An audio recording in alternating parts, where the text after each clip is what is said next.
Nous quittons le littoral pour aller vers le nord du département de l'Hérault. Au-dessus de Montpellier se dresse l'une des régions les plus célèbres du Languedoc, le plateau du Larzac.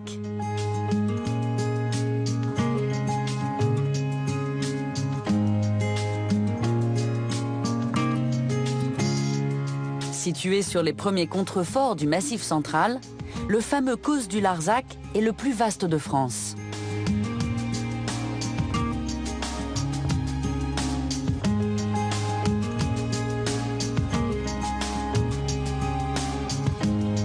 Depuis des millénaires, l'érosion a façonné cet immense plateau calcaire.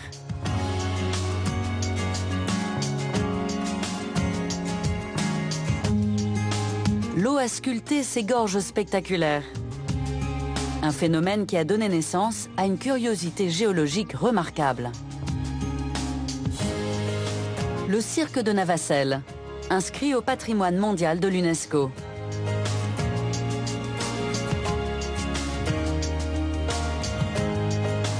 C'est l'ancien lit d'une rivière.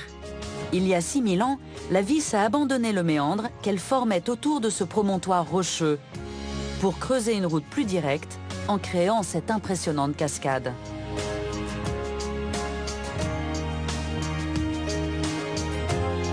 Au creux du cirque, les hameaux de Navacelles et du Mas-Guillou se font face. Aujourd'hui, ils renaissent grâce à des habitants qui souhaitent mettre en valeur ce patrimoine.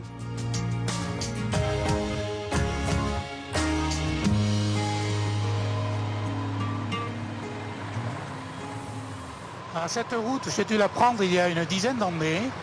Et puis un beau jour, je me suis dit, ça a l'air sympathique en bas, on va essayer de voir le cirque d'en bas. Bernard Lescoul fait partie des amoureux de ce village. Quand j'ai vu le paysage en descendant sur cette route, j'ai eu l'impression de découvrir un mystère, quoi. Et puis, au fur et à mesure où on descend, on voit ces espèces de falaises, ces rochers, cette végétation éparse. C'est très, très imposant.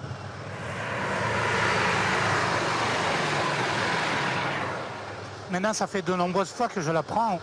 Bon, à chaque fois, j'ai la même impression de puissance quand j'arrive en haut et que je vois ce que je vois là à ma droite.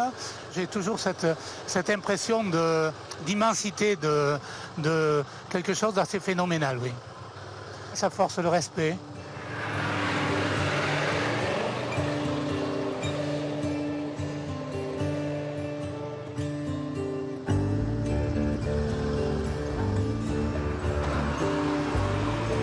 Depuis un an, Bernard a réalisé son rêve, s'installer définitivement dans le cirque.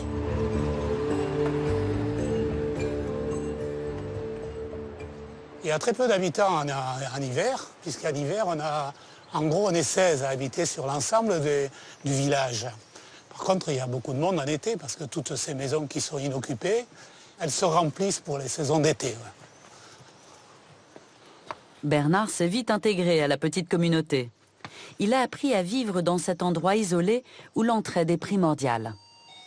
Régulièrement, il fait de petites courses pour ses voisins, car la première épicerie est à 1 heure de route.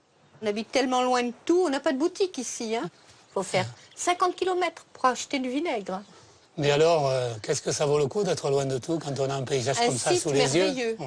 C'est pas fantastique? Et tu t'en lasses pas? Je m'en lasse pas, je m'en lasserai jamais. Marie-France Vernet est l'une des pionnières de la Renaissance de Navacelles. Ça fait 40 ans que j'habite ici et cette maison était une ruine. À l'origine, c'était une ruine. Il n'y avait plus rien, plus de toit, presque plus de murs debout. Et voilà, on en a fait ça. Et je vis là et je suis bien là. C'est une superbe maison. Elle était comme ça, cette maison. Elle était pire que ça. Voilà, comme celle à côté, où il n'y a plus de toit dessus. Voilà. Une grande partie du village était en ruine. Il n'y avait pas d'eau, il n'y avait pas d'assainissement. Il y avait une ampoule par personne et c'était du 110. Il n'y avait rien et c'est mon mari qui a fait le nécessaire puisqu'il montait une auberge à l'époque qui a essayé d'avoir toutes les commodités. Aujourd'hui, le charme de ce village attire de nouveaux habitants. Bernard est en train de restaurer l'une des dernières ruines de Navacelles.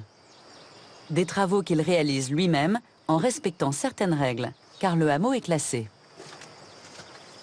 Voilà ce qui est devenu mon tas de pierres. Il a commencé à monter, à se mettre en place. Je pends la crémaillère le 31 décembre. Il en reste à peu près la moitié des travaux au niveau des murs. Et j'ai à peu près épuisé la moitié de mon stock de pierres, donc ça devrait aller. On devrait arriver jusqu'au bout. C'est des pierres que j'ai récupérées, qui étaient issues de la maison, qui s'est effondrée. Donc toutes ces pierres étaient tombées dans les caves. J'ai trié le gravat et les pierres sont réutilisées pour remonter les murs.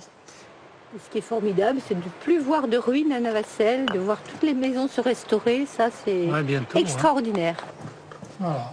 C'est le linteau qui va aller sur la porte de la terrasse. Là, on est dans le séjour, ce qui sera le séjour. Il n'y a aucun cloisonnement, c'est tout ouvert, avec une porte qui va donner accès sur la terrasse.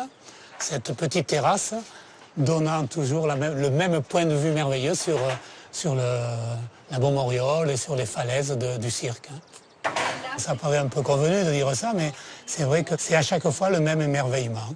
Moi, quand je commence à construire mes pierres le matin, là, je regarde tout autour de moi, je remplis bien mes poumons, et puis voilà, j'ai la journée qui démarre sur des chapeaux de roue.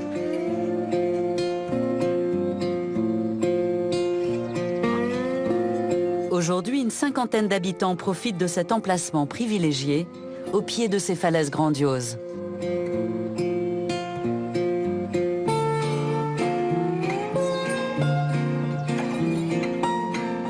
Une situation qui en fait une destination phare de la région.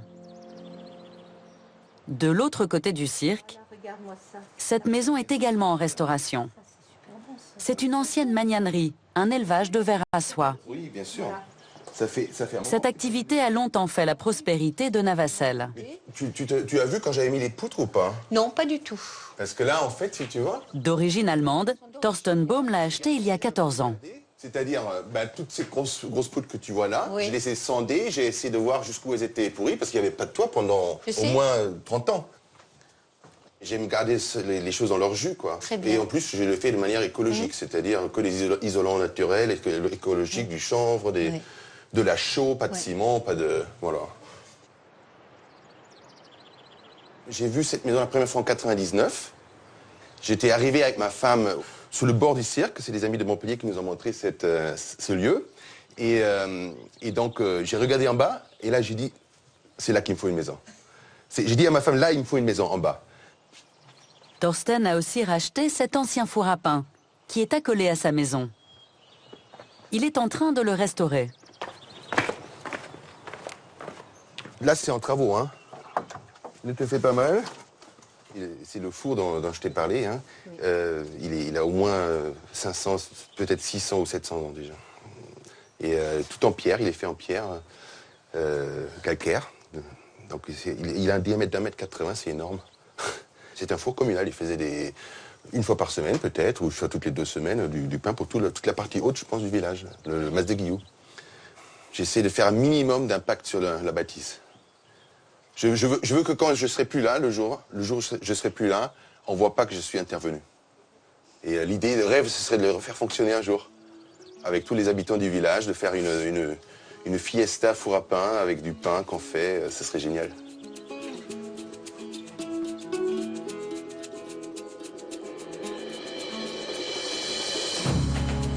La vie au hameau de Navacelles est rythmée par la vis.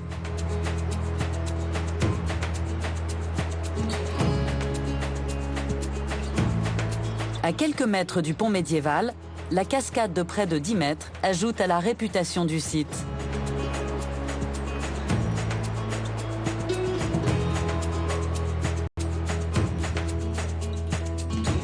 Elle s'est formée quand la vis a recoupé son méandre.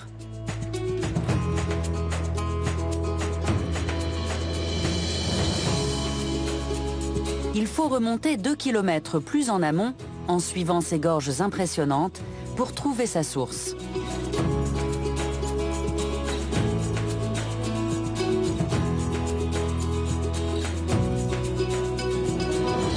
Le canyon que la rivière a creusé dans le plateau calcaire atteint parfois 2 km de large. On ne peut se rendre au cœur de ce vallon très profond qu'à pied.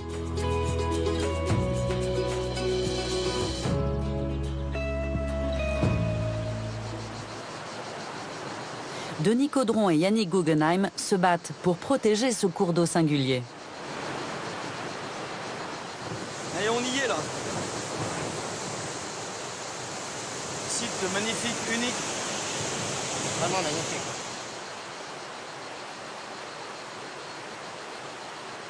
La rivière jaillit de ce creux au pied de la falaise. On appelle cela une résurgence. L'eau ressort ici après un parcours souterrain d'au moins 15 km. Donc la source est en amont, mais la rivière s'infiltre dans le substrat. Toutes les eaux de pluie vont s'y infiltrer également et tout ressort à cet endroit précis qui s'appelle le moulin de la Fou. L'eau est filtrée à travers le cos, les micro-fissures, et filtrée aussi grâce aux racines des végétaux qui sont dans ces micro-fissures, toutes ces mousses qui purifient l'eau. Et là, vous pouvez la boire, elle est potable à la source. C'est exceptionnel, véritablement exceptionnel. Au XVIIe siècle, le moulin de la Fouxe a été construit pour exploiter la puissance de la rivière.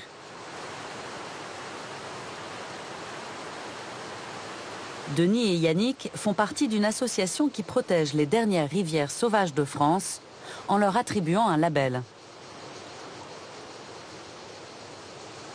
Un coup d'eau fraîche. Ah, excellent, excellent. Alors, je l'ai découvert il y a 3 ans et j'étais subjugué tout de suite par... J'en avais entendu parler, comme une rivière assez exceptionnelle, pure, de qualité, mais je ne m'attendais pas à voir voilà, une telle eau de qualité, une telle biodiversité préservée dans ces canyons assez profonds, sur des kilomètres et des kilomètres. C'est une chance et c'est pour ça qu'il faut aussi essayer de préserver ces secteurs qui sont difficiles d'accès, éviter de trop ouvrir peut-être des chemins et faire venir trop de monde dans ces endroits qui pourraient être dénaturés par une pression trop forte. Il faut faire attention.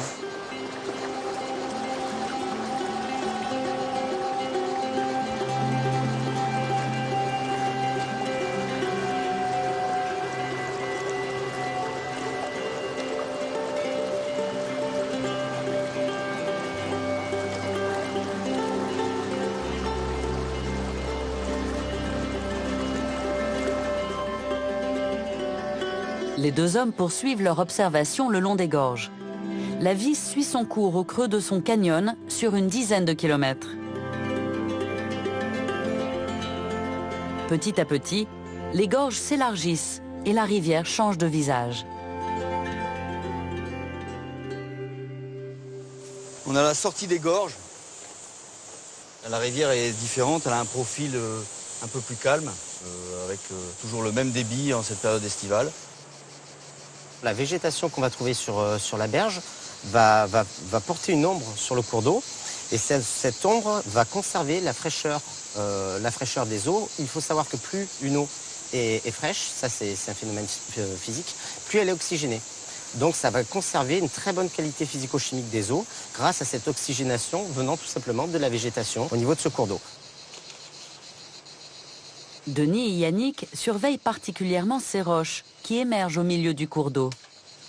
Ce sont des tufs, un mélange de végétaux et de minéraux qui met des centaines de milliers d'années à se constituer. Donc, vous avez ici un échantillon de ce qui est là sous la végétation. Cette roche assez friable, là, vous pouvez le voir, très fragile. Toute la richesse de la Vis, la biodiversité est contenue dans cette formation. C'est un peu des mini-stations d'épuration qu'on va retrouver dans toutes les gorges et qui vont accompagner le cours d'eau et puis l'épurer. C'est ça, les formations de tufs participent à l'auto-épuration naturelle. À l'auto-épuration naturelle, voilà.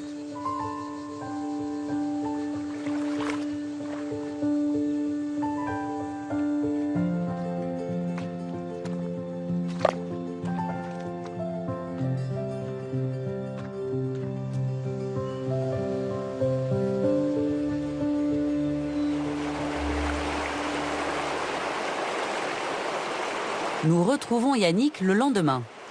Il est photographe subaquatique et depuis 2 ans, il explore la Vis pour offrir une vision inédite de cette rivière.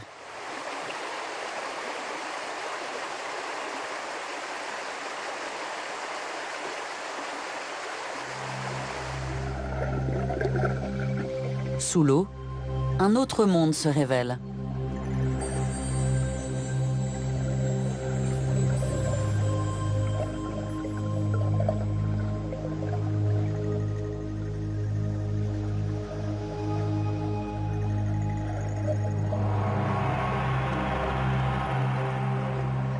Les racines immergées des arbres sont vraiment d'un rose profond, parfois fluorescent, et ça donne une ambiance extraordinaire. C'est vraiment quelque chose d'exceptionnel, de magnifique, ces racines-là. Ces racines sont intéressantes aussi parce qu'elles permettent aux truites, par exemple, de se cacher à l'intérieur. Et c'est également des zones d'alimentation pour une bonne partie de la biodiversité aquatique. Les petits invertébrés vont se nourrir un petit peu dans les feuilles qu'on trouve dans les enchevêtrements de racines.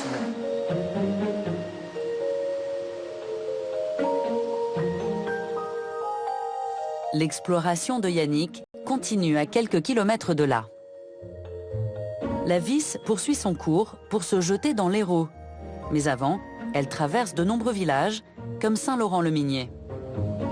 Là encore, la rivière forme dans le calcaire un site naturel remarquable. Espèce d'escalier de calcaire, hein. En fait, c'est les strates qui ont été mises à nu, tout simplement par l'érosion du cours d'eau. Ça fait des ambiances assez remarquables, surtout de dessus, bien sûr, puisque visuellement c'est sympa, mais quand on est sous l'eau, vraiment en ambiance, c'est magnifique aussi.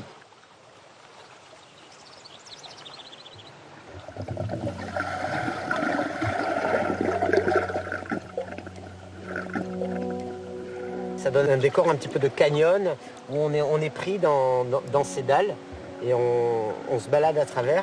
Et c'est vraiment original, hein. On n'est pas sur une rivière classique, on est plutôt sur des gros blocs avec des graviers, des choses comme ça.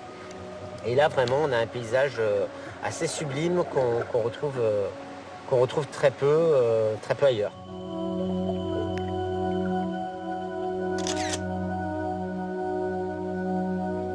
Au cours de sa plongée, Yannick croise plusieurs espèces de poissons, dont la fameuse truite fario, le poisson typique des cours d'eau de qualité.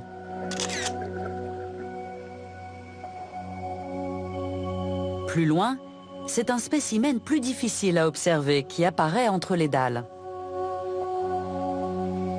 On va trouver de particulier dans la Vis aussi le barbeau méridional. Le barbeau méridional ne se trouve que dans certaines rivières dans le sud de la France. C'est une espèce qui est de toute façon, de par sa distribution, relativement rare. Et on a la chance d'en avoir sur la Vis, quoi.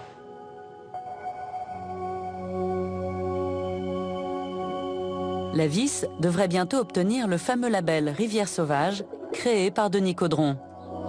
Elle sera alors la première de la région Méditerranée à mériter cette distinction.